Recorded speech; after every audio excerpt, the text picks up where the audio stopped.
It's going to be impossible to truly solve a problem until you understand the root cause for that problem. So let's take overspending, for example. You may think, okay, my overspending is the problem. But in actuality, the overspending is nothing more than a symptom of the problem. So like, for example, for me, I used to have a really bad problem with impulse buying clothes. And from the outset, if you are trying to just solve the problem of, okay, I just need to not buy any more clothes, you're not actually getting down to the root cause. Why am I buying all of these new clothes? Because the first step to changing any behavior is recognizing the pattern. Through journaling, I was able to understand that a lot of times I was buying new clothes when I felt stressed. Spending was my coping mechanism. Understanding why you are doing something or why you want to do something, like want to go after your goals, that's going to be the difference between motivation and discipline. I am not a millionaire because I am more motivated than the average person. I am a millionaire because I am disciplined. Even when I don't feel like doing the things I need to do, I do it anyways. And I was able to get here by journaling and self-reflecting and getting to a point where I really knew myself.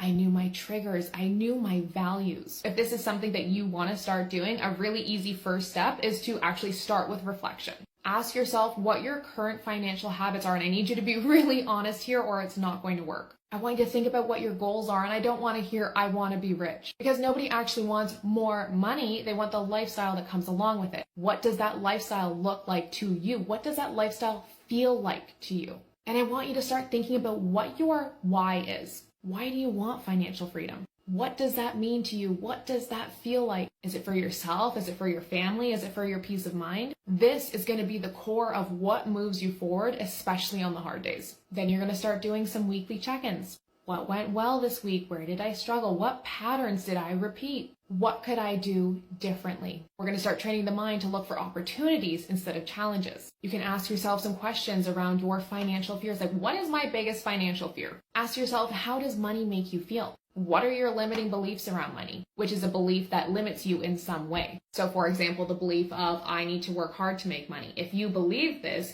you will always have to work hard to make money, because every time you're presented with an opportunity to make money easily, you'll think, well, this can't be true. This goes against my core belief of who I am. Ask yourself what your life would look like if you had no money worries. You can even use this as an opportunity to ask yourself, who do you admire financially? What can you learn from them? How would that person react to your specific situation? What would they do? The more you are attuned to yourself, the more you know yourself, the easier it will be to get ahead with money.